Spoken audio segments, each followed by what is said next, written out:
happens when you combine a famous car, a famous face, with a tastefully decorated flat, and a few thousand fans, you get the Only Fools and Horses Convention 2002. Held for the first time outside of Essex, the Only Fools and Horses Convention made its way up the M1 into Northamptonshire, to Nen Park, home of Rushden Diamonds Football Club. An hour before the show officially opened, hundreds of fans were queuing outside in gale force winds and rain, so they could be among the first to grace the 2002 convention. Okay, so what makes you actually stand out in the wind and rain outside at Nen Park then? Because I'm a loony. Long and short of it. No, it's just a fantastic programme. You want to see some of the characters from it and have a good time while we're in there. So what is it about the series that you like? Everything. It's just got everything you need. Humour, you know, comedy, ups and downs, what everybody likes, you know. If you don't queue up for autographs early, then you're standing there till like 6 o'clock in the evening, so it's worth it. So how far have you come? From East London. All that way? Yep. Is it worth it then? I mean, what is it about Only Fools that you like? It's the best comedy ever made. Yeah? And it's I've been going for the last 4 years, and I wouldn't miss. It used to be in Ongar down in Essex, but now they've changed it to up here, and I wouldn't miss it. I've come from Wolverhampton. All that way. Is it worth it? I mean, what is it about Only Fools that you like? I don't know, it's just everything about it. It's the characters, it's just down to earth and like real life, you know. So you're hoping you'll get some autographs today then? Yeah, hopefully, yeah.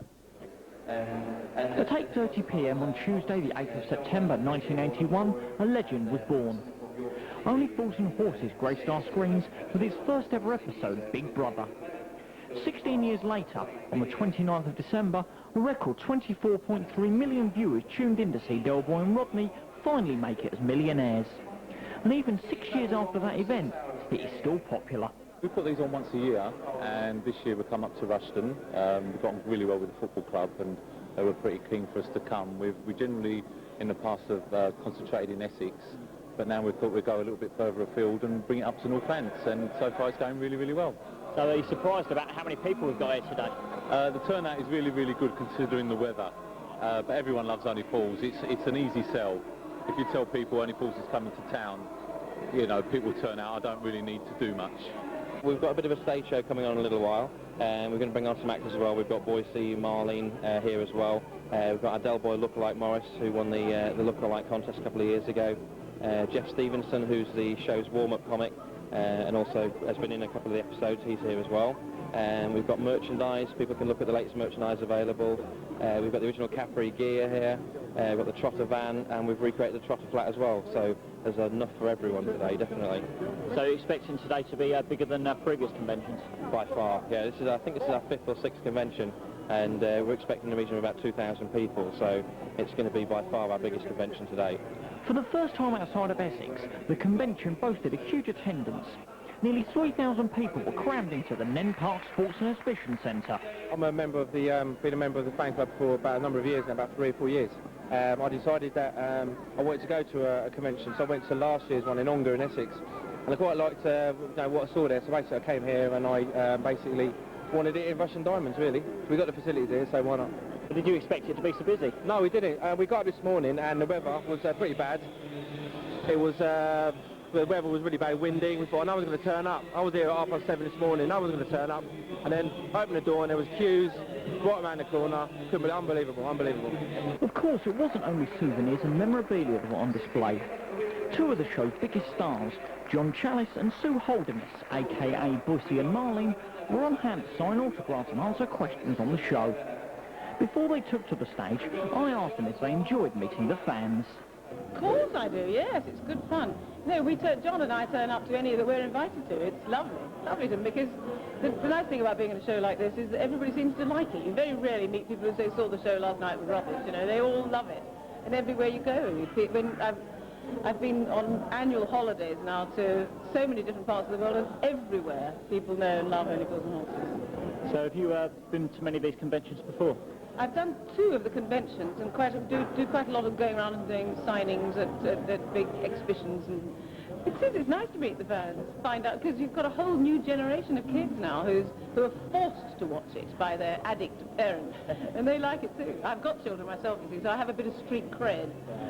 It's because of the fans that we're where we are today, really. If nobody turned on the television, then we'd be out of work. We'd be scratching around trying to find a crust of bread, you know, so that's great. I mean, it's a great privilege to to have been in something that means so much to people. And it's great to meet the people who are watching it. Yeah? Over the years, we have all laughed and cried along with the Trotter family, whether it was Del Boy hang gliding, Rodney skateboarding, or Uncle Albert destroying a gravy boat. But why is the show so popular? Because it's absolutely brilliant. And we're all terribly good. No, I think it's a combination of the writing, great writer, John Sullivan, and the right actors in it. And it's that sort of magic chemistry that it's one of those things you can't bottle. You know, if you could, everybody would do it and you'd have hit shows all over the place. But it's just a piece of magic, really. But it is really starts with the writing, and it's, I think it's John's best series, certainly most successful series. And it's characters that he knows. He grew up in South London, and he's fond of it. And it's got such depth. You know, it's not just a string of gags. It's about everybody's lives, and I think that's the key to it. Everybody can identify with it. They can laugh at it, but and they can smile at themselves. And it's helped a lot of people. And the people with problems love it. So I talked to someone just last week, literally last week. He just came out and said, "Oh, it's great to meet you, and thank you so much for all you've done. You made my son better. He's been in hospital for 5 years. Been very ill. And it helps him, because he loves it. He loves all the videos and play it to him, and it actually makes him better." I think it's quite clear that it's because it's such a fantastic family show. You know, on Christmas Day you can sit down, you've got with your mum, your granny, your 5-year-old, and everybody's going to find it entertaining. They're all going to laugh. It's not going to, nobody's going to swear too much or drop their trousers, but it's just good fun, you know. I could be boring and say the quality of the writing, the quality of the acting, but I think it's gone a little bit beyond that. I think that Only Fools and Horses now really has achieved cult status. I mean, you can see today by looking around, there's loads of children here that could have only seen 1 or 2 episodes really when it came out, and it's sort of seeped into the nation's psyche really. It's gone beyond a TV show. It really has. So how did you come to get the part of Marlon? Well, I ask myself that quite often. I did a sort of a strange show called End of Part 1, which I did a lot of odd impersonations, and the casting director and the director had seen that. And it had come at a time in my life when I actually was expecting to have a little gap, because I was actually 3 months pregnant, and I got a call in the morning from my agent saying, "Do you want to go next week to do 1 day's work on Only Fools and Horses?" And I said, "What's the part? What's the character?" And it was a chap, my agent, then he said, "Well, she's an old slapper from Peckham." I said, "I'll do it." Sounds like fun, because up till then I'd played rather sort of smart, you know, personal assistants to prime ministers and members of parliament, and so to be very downmarket and cormorant muck was a very nice opportunity. Over the many years the show has been on our screens, Only Fools has seen the Trotter family in many scrapes, and they've all come from the pen of writer John Sullivan. Some episodes saw Sullivan take the story along the lines of personal tragedy, including plots that some drama writers wouldn't script. One of these stories looked into infertility when it was revealed that Boycie and Marlin could not conceive. But how does Sullivan keep the story funny without crossing the line? It's a good question. It's a very difficult one to answer, because I don't know. Otherwise I'd be doing it. But he does. He actually talks about quite difficult subjects. And he seems to just have the ability within the characters and the situations to make people think things aren't so bad, you know, because infertility is a problem. It's a difficult problem for a lot of people. I mean, Cassandra had a miscarriage. It's an awful thing. It happens to an awful lot of people. And yet, somehow, it's like, it's not so bad, you know. It's life. And that's what the key to it, I think. It's everybody's life. And these things happen. Tragedies happen. Happiness happens, and it's up, it's down, and we've got to get on with it. But it ain't so bad. It's not the end of everything. But I read somewhere that you received a lot of letters, didn't you, from families? Yes, I did. I had a lot of very touching, rather painful letters from women who were in the same predicament. And as it happens, at the very beginning, as I say, in my first episode, I was pregnant, and then the next series I'd had that baby. The next series I was having another one. So it was quite difficult for me, because I wasn't particularly maternal. I wasn't desperate to have children. As soon as I did have them, I absolutely adored them. So I did feel very, very strongly that these women, you know, that they were missing something huge, and it was difficult to know quite how to respond. I always wrote, and I did give helplines and say, you know, keep hoping, but it is, for some women, it is their raison d'etre. From the age of about 16, that's all they want to do. And if you can't do it, I think it is deeply, deeply unhappy. But it's an awful situation for the rest of your life. It's something you regret. Join us after the break when we meet Britain's best lookalike. Rodney says, what sex? What about the sex? And Delboy says, yeah, give her time, Rodney, give her time. Remember that one? Find out about the imminent Only Fools and Horses single. So yeah, go for that Christmas #1 thing. And discover how Boise felt when Delboy made his millions. I wasn't very happy at all. I didn't think he deserved it, you know. What had he done? It's just luck, wasn't it? Whereas I have made a lot of money by being extremely talented. Although the show was attended by thousands of regular fans, there were a few that stood out from the crowd. So, Delboy, what brings you to Nen Park, then? Nen Park or Nen Park? Simon. By the way, you want to get your hair sorted, it's sticking up at the front. You come on your bike or what? What brings... Well, this is the big convention, isn't it? Fools and Horses convention. The creme de la menthe of all conventions, you know what I'm saying? So have you been to any of these conventions before? Myself, no, I haven't, no. The first one. I'm a virgin up until today. Of conventions, of course. So, of conventions. What is it about Only Fools that you like? Well, what don't you like? I mean, everybody likes Fools and Horses, of course they do. You know, it's funny. It's funny. Best TV that's ever been on the telly. Well, we've got a lot of dedicated fans, but you guys take the biscuit, don't you?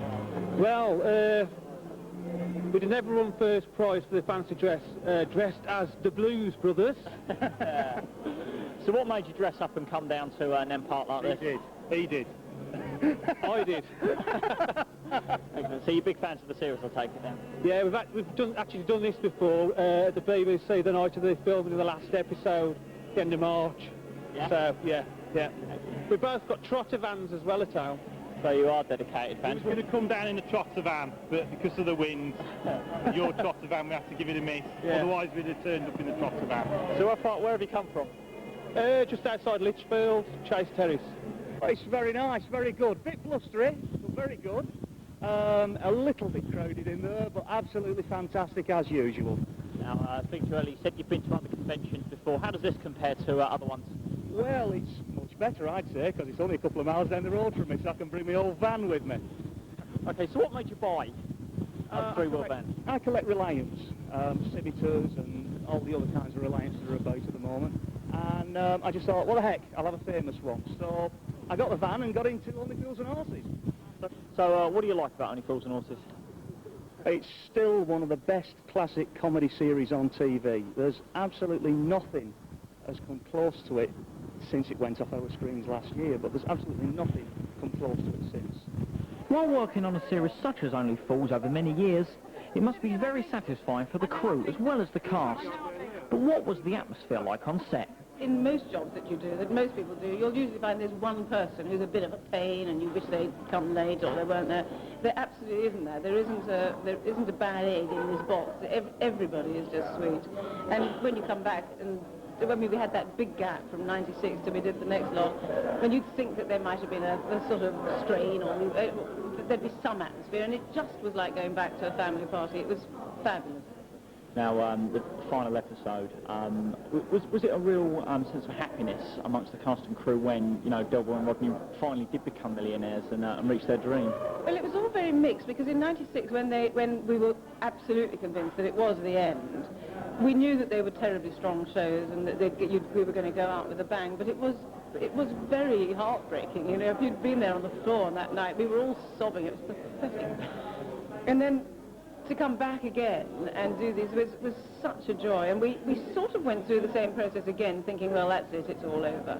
And that's, of course, what people are saying, there'll never be any more, but never say never is my firm belief, because, you know, if they're as successful, these two are as successful as the last ones, I don't see why there shouldn't be a bit of a clamour for more. Boise viewed it with sort of faint praise, right? Well, I suppose, sort of grudgingly, you know. But everyone, yes, because he's a hero. I mean, Delboy's a true hero. He's every man, I suppose. He's a little duck and dive when he's happy. He's trying to, you know, it's just on the fringe of legality, but his heart, it's about his heart, you know, and everybody can identify with that. And he's a winner, he's a loser, it's a strange hybrid, isn't it? Because he is, I suppose you'd say, a loser. But to me, he's a life winner, you know, because actually he still rises to the top like a cork, you know. 21 years after the original theme tune was written and sung by John Sullivan, it has been revamped and is soon to be released. Basically watching Only Fools and Horses and thought, I love the music and I'm going to sample it basically. So I went out, bought a tape, sampled it, and that's what we have today. So when's it released? It's out on the 9th of December. So yeah. Going for that Christmas #1 thing. So how did you get invited down into the convention? I thought it was a football thing, to be honest. But yeah, we came down, we got invited for a mate of ours. So it's cool, good to be here, man. Excellent. So you actually fancied the series then? Yeah. Everyone's a fan of movies, you know. Among all the memorabilia on display, there was also a selection of prints by artist Keith Turley. The picture that was drawing most attention was, unsurprisingly, his Only Fools picture. The Only Fools and Horses painting was done really in collaboration with Richard Webber. A couple of years ago we did something similar with a book on Dad's Army he was writing, and when he came to do the A to Z of Only Fools and Horses, you know, we spoke about that, and he said that he'd rather like to include a picture. So I provided the picture and also produced a limited edition print, which seems to be quite popular today. So how long did the picture actually take to do? It's difficult to answer that, but I'd say approximately 4 to 5 months, but obviously not working on it continuously. Sometimes you have to stop and think and change your mind and so on. The most difficult thing of all is working out the arrangement, the composition of the thing, and also deciding what is going to be included and what's going to be left out. But once you've sorted that out, it's pretty plain sailing. So you've got a website, I understand. Tell us about that. Yes, it's a simple website just to show the range of what I do. It's Showbiz Art. Showbizart.co.uk, because I've done a lot of Black Country linked themes as well. Black Country being that area of the Midlands that I live in, and most people locally are keen on local history and so on, so I produced a lot of work on that as well. With over 60 episodes produced over the past 21 years, there are hundreds of jokes and gags that have had us all laughing and crying. But what are the favourites? I think as far as my character's concerned, there was a terrific episode called The Sky's the Limit, where you saw Boyce and Marley's garden. And there was a scene.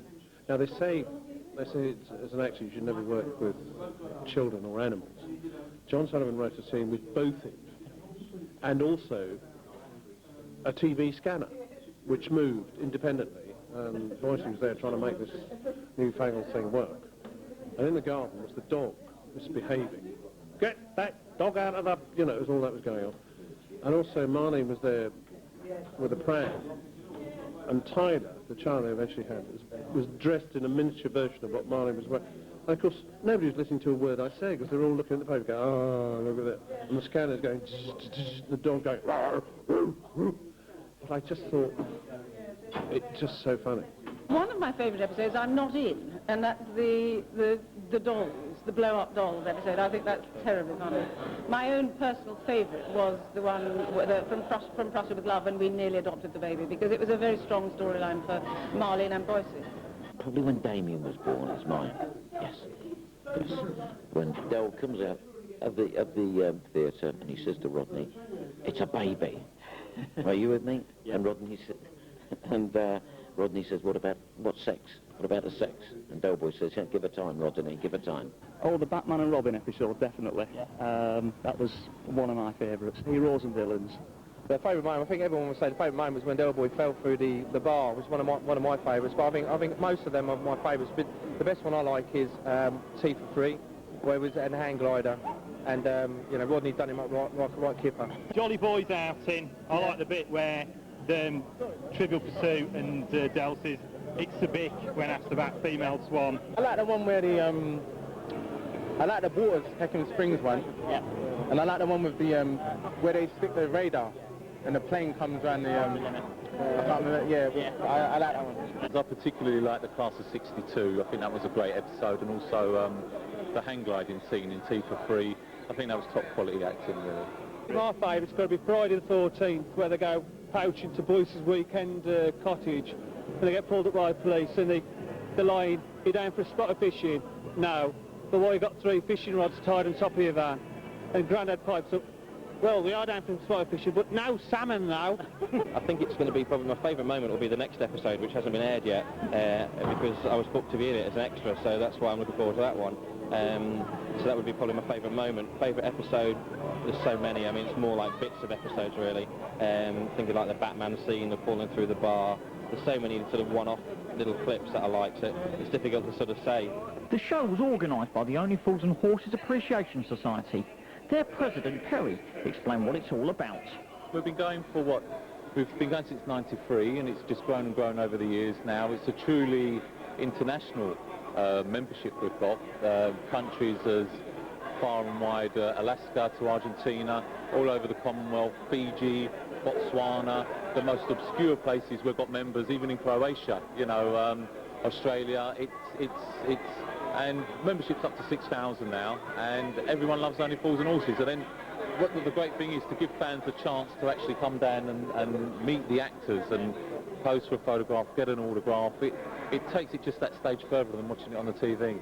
Well, what do you get when you actually become a member? Well, we do our own colour magazine called Hooky Street. That comes out 4 times a year. And then on top of that, you get the chance to buy merchandise, the latest releases of the video, the book, long before it comes out in the shop. And then the best thing, obviously, is the chance to come along to events like this and meet the actors. As I said, get a picture, an autograph, have a photo taken in front of the van, the Capri. There's lots of things going on that they can actually do. When the episodes are being shown, we actually get the studio recording tickets, so they can come and even see the show being recorded live. So it's really good fun. If anyone's sort of interested in joining the society and having a chance to come along to events like this, they can always look us up on our webpage, which is onlyfools.net, or of course they can write to us through the post, which is PO Box 92 Essex. And really, I mean, we're on the back of a lot of the videos as well, so, and we're in the new book that's just come out that we're pushing today for the Bee. So there's lots of ways of getting hold of us. Probably the best way is through the internet, really. onlyfoolsandhorses.net. Just come on, hurry up, give them all, mate.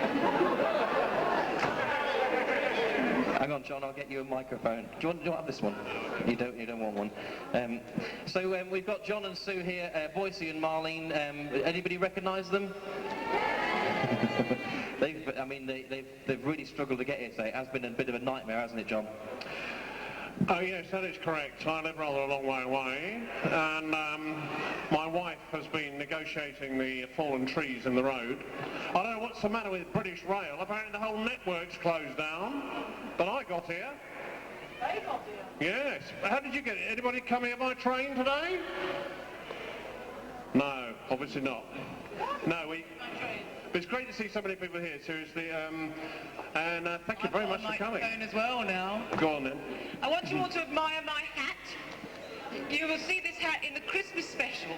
I thought it was going to be the last episode, so I bought this outfit. I thought, what the bloody hell have I bought this for? So I bought it today. Gorgeous. It's fallen off 5 times on the way up here. Every time I got lost, I got out, the bloody hat fell off.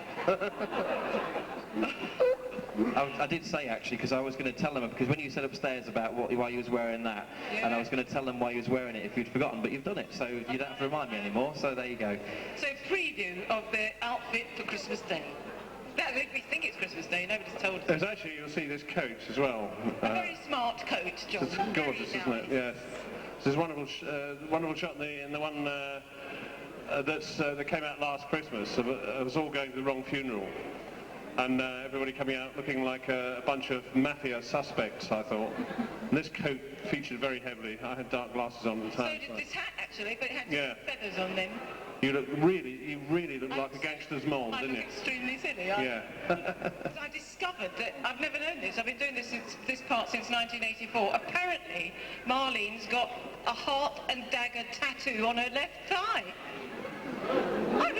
Well, that was good casting. She had one anyway. Would have changed my whole performance if I'd known that. It's never been seen, though, has it? Not yet.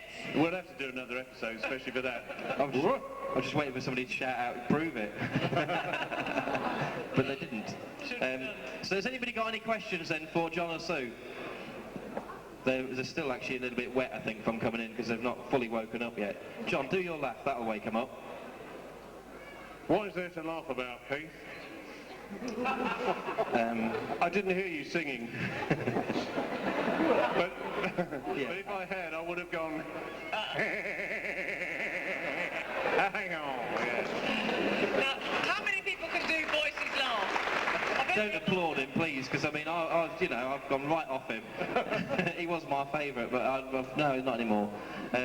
So, has anybody got any questions? You must have a question for John or Sue. Somebody must have a question? Right. There's one down here. Go on then. What's your favourite clip of all the episodes? Favourite clip of all the episodes? Mine, if I may go first, or would you like to go first, darling? Yes. I think mine is in an episode called The Sky's the Limit, and Boise had a satellite dish, do you remember? And they all get very confused, but a satellite dish appeared on the balcony of Nelson Mandela Mansions, and it had come from Heathrow Airport, which caused complete chaos, of course. But there was a scene there with Boise trying to work his satellite dish. It was working completely independently, going and he was talking about all sorts of dodgy films you could get from the continent and so on. But also in the scene was Marlene and Tyler, our little kid, dressed in a miniature version of Marlene, you know, sort of leopard skin, wasn't it? Leopard skin with a little hat and ears. And also in the scene was Duke, the dog, bouncing about. And they always say that actors should never work with children or animals. So John Sullivan, our beloved writer, decided to write a scene with both in, and also Marlene and the satellite dish. So nobody heard a word I said, but I think it was just such a funny scene, wasn't it? Yes, the sad thing is that's an episode I think will never be shown again, because the end of that episode, I don't know if you remember, is when the Heathrow, with the aeroplane is coming towards the building because the satellite dish is picking up the signal, and they've said they'll never show it again because of September the 11th. It's a pity, 'cause it's a funny episode. Yeah. So what was your favourite one? Well, I think my favourite is the moment at the end of, what was it called, From Prussia with Love, when Boyce and Marlene very nearly adopted a baby, and Marlene wanted a baby more than anything in life, and they brought this baby back to the flat, and then you saw the close-up, you saw Boyce's face as he looked in the cot, and there was this baby, and it was dark brown. And he had this, John then had this very, very funny speech. Can you remember it?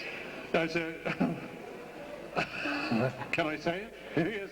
Yes, I think it was something to do with, I may be able to convince people that you conceived and gave birth in 5 minutes flat.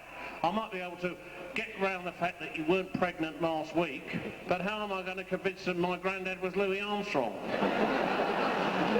Something like that. It was much better than that. And on the night that it happened, it got the biggest laugh of the evening. It was absolutely fantastic. And I then had to leave the flat and leave this baby behind. And it was a fabulous moment, because you had this huge laugh from the audience, and then you actually heard the hankies come out and the sniffs and the lump in the throat, because it was a very touching moment. People were, genuinely quite upset for her.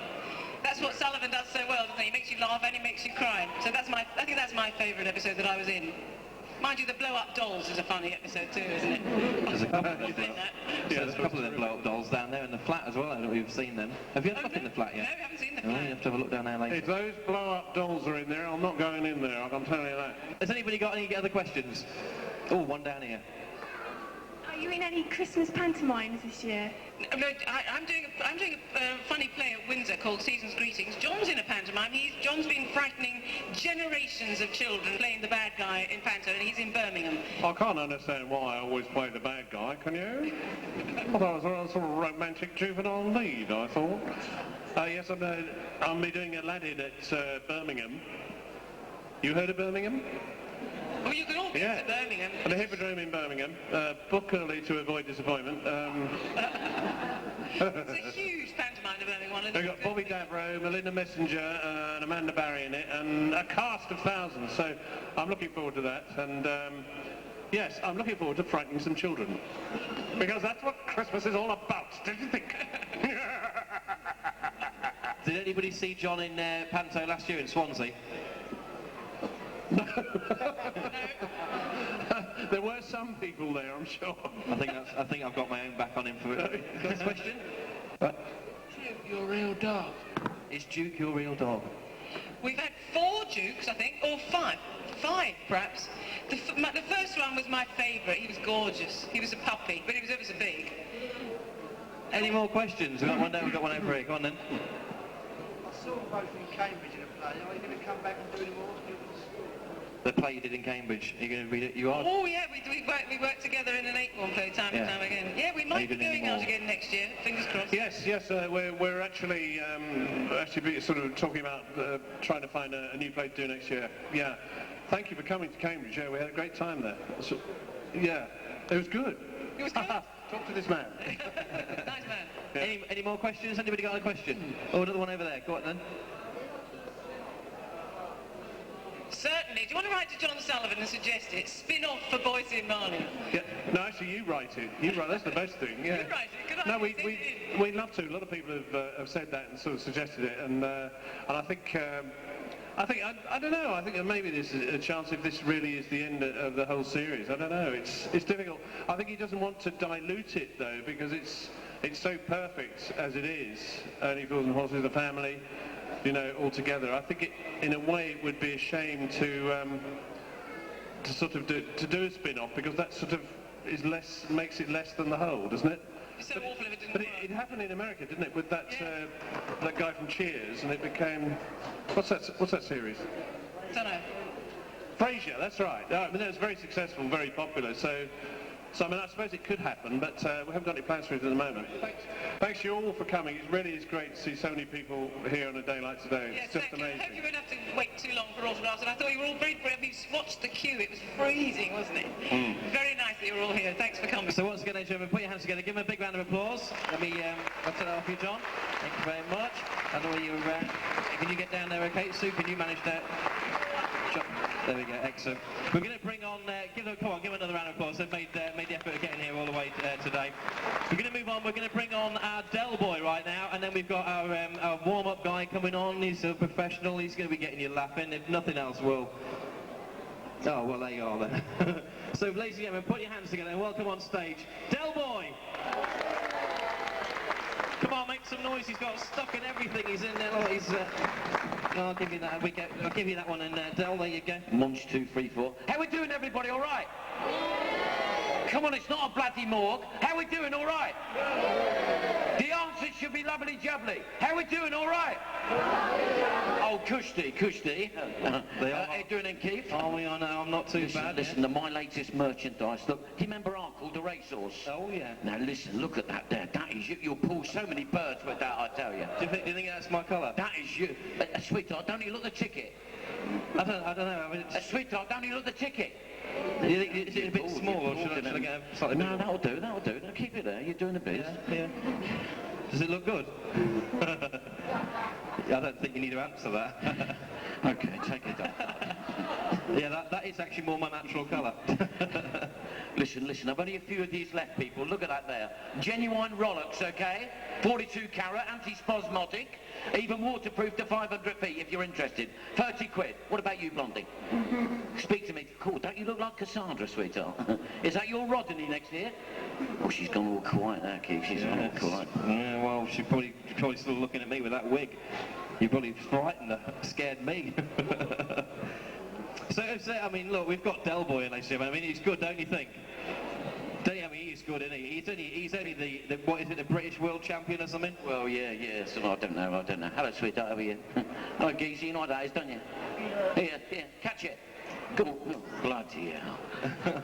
I thought Rodney was the only dick. Can you pass him that, sweetheart, please? The geezer there with a cap on. Go on, see if it works. You know what it is, don't you? No, you could do it better than that. See if it works. Thank you. I'm glad it bloody works. Do you know that there? I thought it was broke. I dropped it in the toilet earlier, but it's still working. Thank you, sir. Kushti. I think this is our first year here, and so far they're hard work, don't you think? Bloody hard work indeed. Yeah, must be the wind out there. Very good of you all for coming to this convention. Kushti, thank you very much indeed. Have you got any more merchandise that you can? Well, I don't know. I've got a mobile phone. Do you get mobiles around here, sweetheart? You do? Cool, they've come a long way, haven't they? Oh, yeah. Look, this is a hands-free model. What do you think of that there? No, it gets orange and everything, sweetheart. I don't think they're interested in that. I don't know whether you'll get rid of them first. No, perhaps not. What about Razor? You mean the women? Oh, yeah, that Razor might. You know when you do your legs, sweetheart, you know the Mac 3, don't you? Just nod, come on. I know it's a blonde kicking in, but you know the Mac 3, don't you, sweetheart? Blonde kick. Look at that there. What do you think of that, sweetheart? Armpits and everything, even a Brazilian. Keep it clean, Derek. I like that blonde kicking in. So any other good deals that you've got lined up for us, or things you can think of? We'll be going around the people a bit later on, and I'll do it that way there, I think. Yeah, I think you probably will. I know obviously Raquel's not with you today. Have you seen anything that's taken your eye? There's some nice looking birds there, yeah, definitely, yeah. In good shape, you know what I'm saying? Yeah, I must admit I've had my eyes out, and you know, I've put them back in because it was getting a bit sore, but I did have a little look round, and I'm rather impressed. Yeah, the creme de la menthe, as you would say. Yes, yeah, I definitely think you're right there. So, I mean, has anybody got any questions for Del Boy? Good, I'll make them up then. Tell them what you've been doing then, Del. I'm going to go. Thanks very much, people. Bonjour, I'll see you later. And bonne de douche. Get your picture taken with him. He'll be walking around in a little while, so if you want to get your picture taken with him, good luck to you. Right, hang on. As Keith said, I am a Walnut man, and I notice this is a bit like the Ideal Own convention at the moment. The only people who are applauding are the people at the front.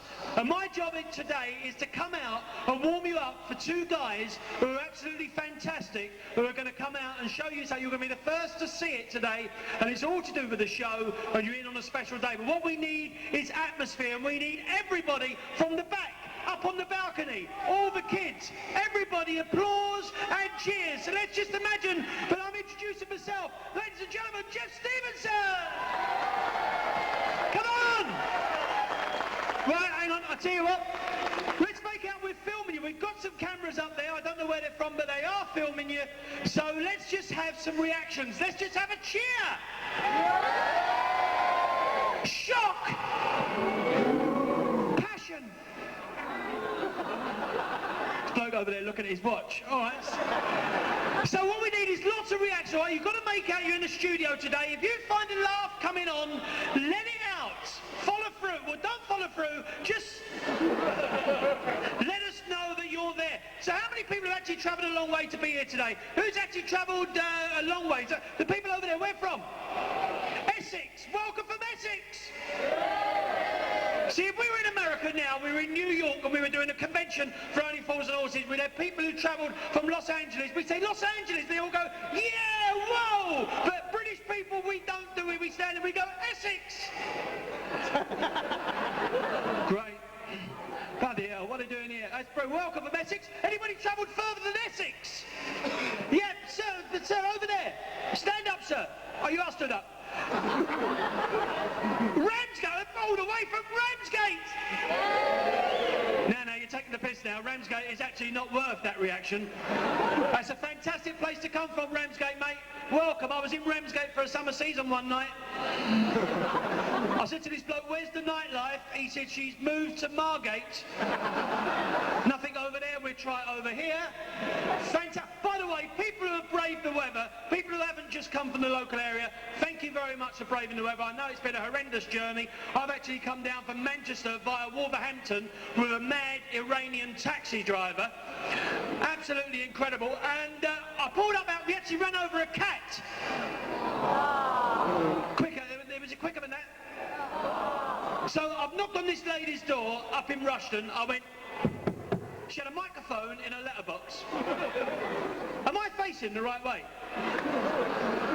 Hey, is this a gotcha? There was she opened the door, she said, what do you want? I said, I've just run over your cat. She said, what did he look like? I went... She said, no, what did he look like before the accident? I went... Is this a staring match? We live in a weird world. I have got to tell you, it's been a terrible week for news. Shh, have some respect over there. There's a man up here dying. Thank you very much. I've had a terrible week. I've actually, what's happened this week in the news is actually reminding me of a serious situation about 5 years ago when I had an embarrassing situation with a very glamorous TV presenter, and I didn't consent. And I've got to be honest, I can't look Lily Savage in the face anymore. Too deep, get back to the crap. All right. Because we live in a weird world. I've just got back from Spain. Have you? Yes. I'm staying on just to spite you. You'll be dancing to this. Please, no photographs, security reasons. Social. I landed Gatwick Airport the other day. Fantastic. Gatwick Airport. I've come on EasyJet. I knew it was EasyJet because the stewardess was selling the big issue. Landed Gatwick Airport. I've got no money and I've lost my passport. What do you do in this situation? I went to the desk. I made out I couldn't speak English. They had the but they've given me a house. I'm having my knee done next week. And I'm here. Dying on my arse. And you're a great crowd. I wish I had a better act. So far you've been a challenge and you've won. How many Rushden Diamonds supporters do we have? This is ladies and gentlemen, if you've never been to see Rushden Diamonds play, this is a fantastic club when you think about where it's come from. Am I right or not? Absolutely brilliant. I actually came to a game here, a big game against Dagenham and Redbridge. And there was a bloke sitting next to me. I said, "Are you all right, mate?" Anyway, is this on? I was in Skegness. Anyone been to Skegness? Why?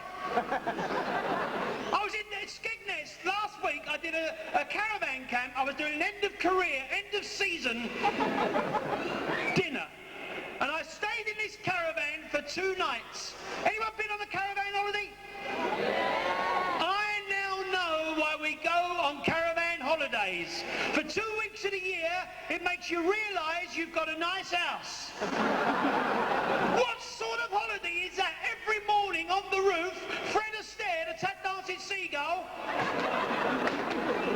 Start the car. You've only got to have one. You don't scare me. I've worked Leicester. I was in Leicester the other night. I had a Lebanese curry. I woke up next morning with the Shiites. I love it when waiters come up and they're honest, don't you? I said to this waiter, "What comes with this chicken?" He said, "The trots, don't have it." The waiter come up, he said, "Tea or coffee?" I said, "I give up." "What is it?" I said, "Have you got a wild duck?" He said, "We've got one out the back we could aggravate for you." Chick Murray, 1948. And I love winding waiters up. You know when waiters come up halfway through your meal and they say, "Don't worry, just an hour ago." Right? He said, they come up halfway through your meal and they say, "Is everything all right?" I always say no, and I carry on eating. He said, "Well, what's the problem?" I said, "I can't sell my flat." Mayday. And, well, I've got to be honest, you've been a great crowd, but you're boring me now. In about 3 weeks' time, you'll be watching Des O'Connor's new lunchtime chat show. He'll introduce this bright up-and-coming comic. I'll walk on. He'll say direct from Earthling Borough, because that's how well I'm doing. And you'll see me on the telly getting big laughs, and you'll say to yourself, "He was crap that day at Rushden Diamonds." But you're confusing me with someone who gives a toss. I am. Hey, when you've been Barrymore's warm-up man, anything crazy. Anyway, because we do, I'm a bit worried. I'm worried about this situation with Iraq at the moment. I've got to be honest, because now they said we've got anthrax, but I think we're all right in this country because it comes through the post. That gives us a month. And now they want, have you noticed how they've perked up since they think I'm going? And now they want more gay people in the army. I think that's brilliant. If I was in the army, I'd want to be in the regiment with the most amount of gays. Because if there's a battle, I want to know my arse is being watched. Hey, and why is it we put 2 policemen outside 10 Downing Street 24 hours a day? He still gets out. No, maybe not. I want to be honest, David Beckham the other week, when his wife Posh Spice had that baby, I was relieved. Because at least it was only a baby to come out and not an album. I work with a Spice Girls. They had the dressing room right next door to me. There was a hole in the wall. I was going to cover it up, but I thought, sod it, let them look. I should have stuck to the old gags. I was in. This girl said to me, she said, I'm hungry for a man. I said, I'm a man. She said, I'm hungry, not starved. Anybody celebrating anything? Any birthdays?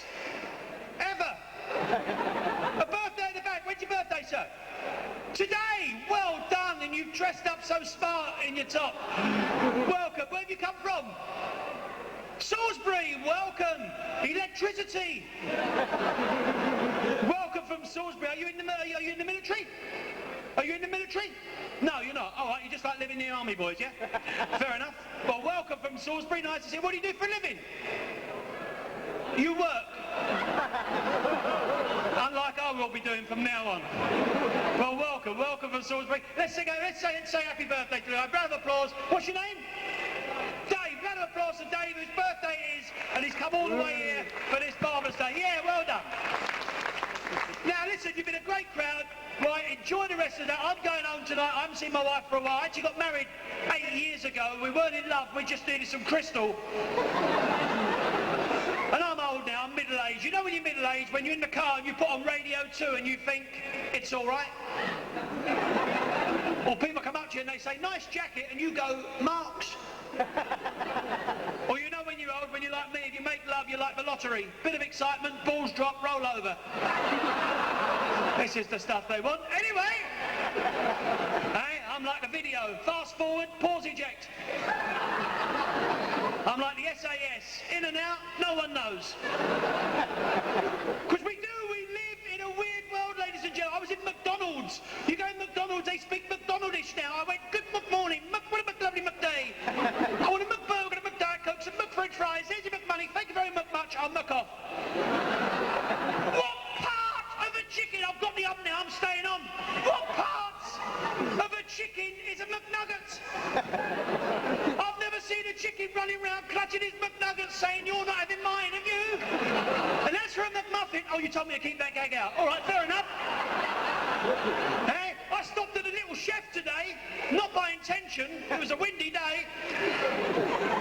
And you know when you're standing there at the Little Chef, and the Brain of Britain comes out, there's 4 of you standing there, and the waiter comes out, and he says, table for 4. And you sit down, after about half an hour, you've got the raving hump, because you don't know the other 3 people.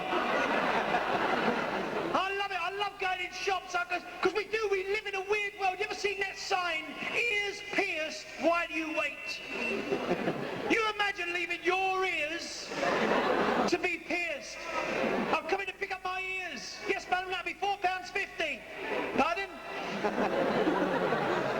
So when you're sitting there too deep, my brother's unlucky, he's on next, and he went for a job in Rushden. The bloke said, how many O-levels have you got? He said, 26. He said, you're joking. He said, you started it. He said, go outside and fill in a questionnaire. He beat up the doorman. Ladies and gentlemen, just for our sound man, we are recording this from now on, and we need a sound level. I want you to go, man, give us a big round of applause with loads of cheers. Here we go! And in the back! Well, I'll tell you what, I can see the people in the back think we can't see them. People at the front, no applause, just the people at the back. 1, 2, 3! Oh, they're over there. Well done. All right, I think it's about time. I think you're as warmed up as you ever will be. And you've been great today. You really have. You've been a challenge. And you've won. You've got a great act now. This is absolutely fantastic. You're in a very special day. We have got 2 guys. They have sampled the Only Fools and Horses, right? They've sampled it. It's absolutely brilliant. They've got the BBC backing. They've got John Sullivan's backing. Okay, this will be released on December the 9th, and I know after you've watched and listened to this, you will be out buying it. We want to send them to #1 because we want to see Only Fools and Horses up there in the pop charts. Yes? Okay, so let's welcome to the stage. Let's give them loads and loads of encouragement, loads of cheers. Let's whoop it up for Ginger featuring Leo. Come on. 1, 2, 1, 2. Keep it going. That's it. singing. My name is Ginger. I'm trying so much steam, cause of my banger. I need to get rid of it. If you's a drinker, then get drunk, I insist. If you's a raver, then please bubble to this.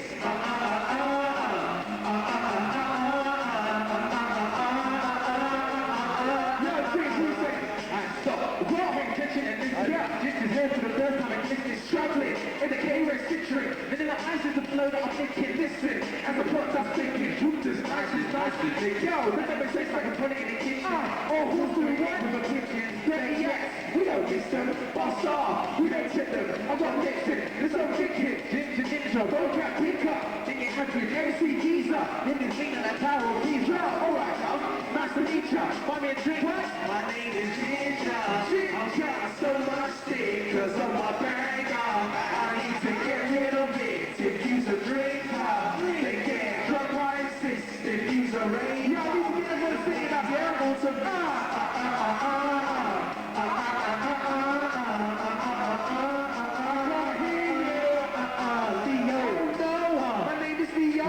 just spent all of my gyro solo. It's not a rock hole. Say for give it back tomorrow. Blind dates, I never do them. Cause there was like a monkey's rare end. Back to the day, my favorite program. If it was a player, I signed for Rushden. I'm looking for money. I'll be a boxer, I'm like an easily. I'll be a world champion quite quickly. And I could be a trainer. Don't be silly. I was nice to my PE teacher. Show me the movements when you bend over. You close to the number one number. Ginger, pretty important. My name is Ginger. Ginger. So much. Cause of my banger, I need to get rid of it. If you's a drinker, then get drunk, I insist. If you's a raver, then please bubble to us.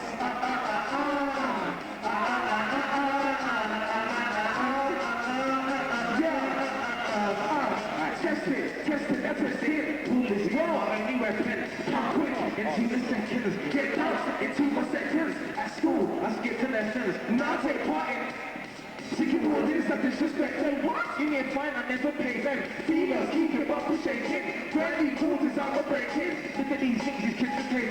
Some of them drinkers, some are smoking. Some of get caught like Richard Bacon. Me, I'm strictly not for taking. Coin box solo, central, I need to hear them shooting versus party.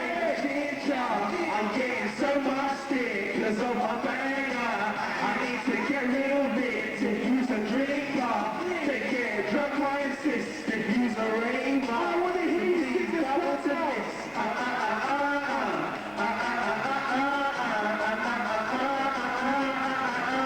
Yeah. Enough respect going out to everyone inside. Thank you very much. Make some noise.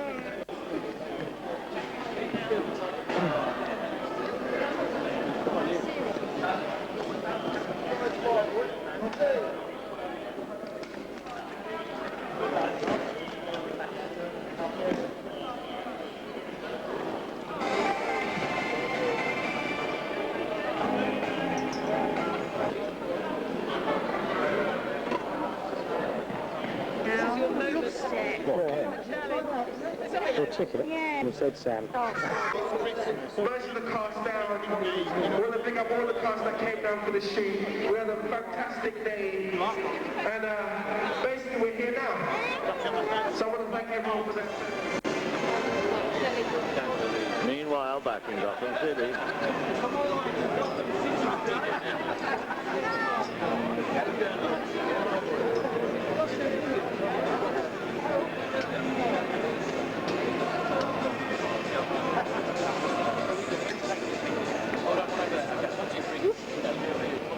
This time next year.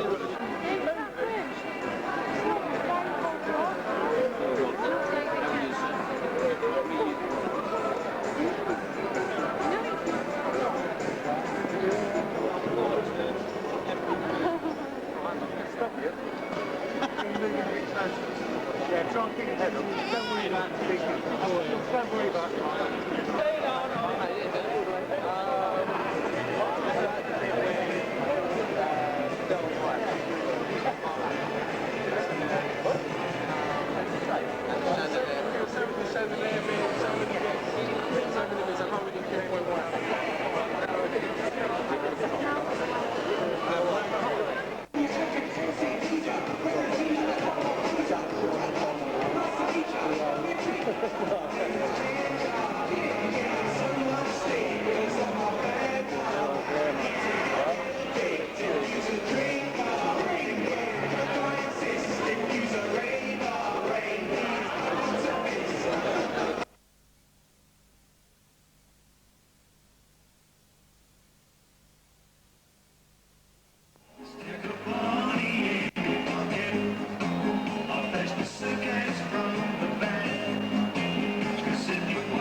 dragged me to this bleeding place?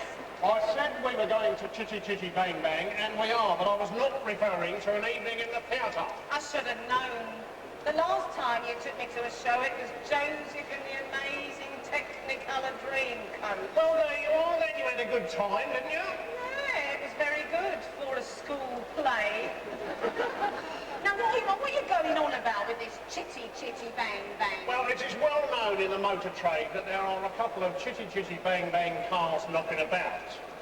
Now, a contact I've just made has got one for sale, and I'm going to meet him here at this convention and do a deal. I can make a nice, good, clean killing on this one. I suspect, Boise, that this man is in the business for the love of it, so I hope you are not going to stripe him up.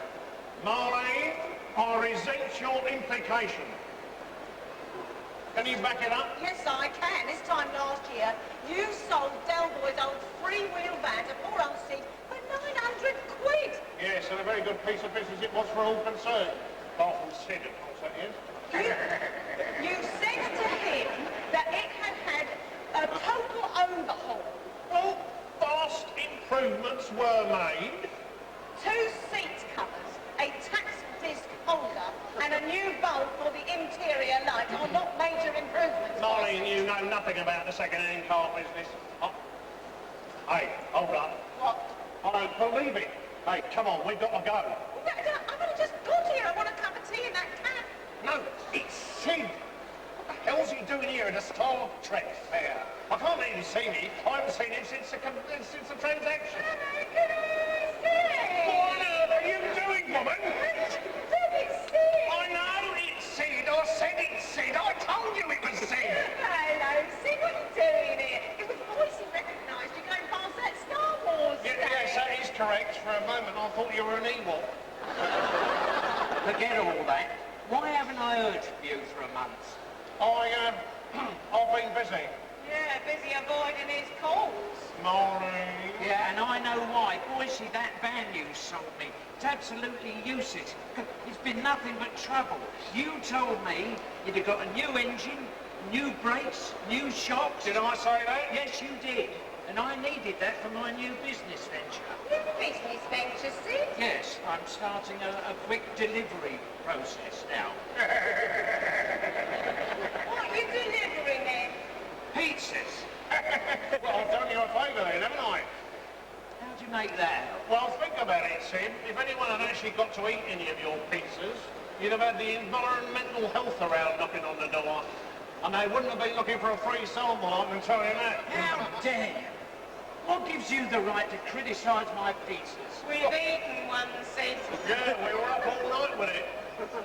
Give it a 2 bob bits, did he? No, we were up all night trying to eat it. I don't know what you put in the base, Sid, but it was so chewy we could blow bubbles with it. Yeah, gave me joy, it did. Well, you must be used to that by now, Marlene. I want you to sort out this van business. Yes, I would love to, Sid, but unfortunately the warranty has come up. It's been over a year, you know. Boise, you're always doing me out of money. How dare you? Well, what about that time I was setting up the cafe and you sold me all those pots and pans? Well, it rings a bell. So? They were plastic. Sidney, they were not plastic. They were made of a new experimental synthetic material that was resistant to heat. They melted all over my cooker. I had to close the place down for 3 days. This is the last time you stitch me up, Boise. I'll get my own back, don't you worry. Very well, Sid. Oh, keep in touch, won't you? Look, he's upsetting now. You know, he does look a bit like an Ewok. Yes. Do you know, when Star Wars first came out, a lot of people said I looked like Luke Skywalker. Darth Vader, more like. Ring. I will now ring my contact. Hello? Yes, this is Mr. Boyce here. Yes, I did have a lovely trip up here, thank you very much. Oh yes, indeed, I have got the money somewhere, if I can just find it. Yes, I'm in the hall now. Where is your stall? I'll come and find you. No, don't bother, I'll come to you. Well, I'm only going to part with my money before I see the vehicle, am I? Well, look behind you and you'll see it. What? Listen. Anyone fancy a pizza with an Ewok? Where are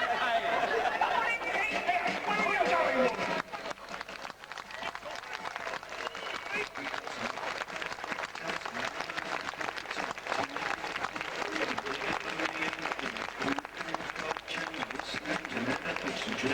Ladies and gentlemen, give the three of them a big round of applause, all live.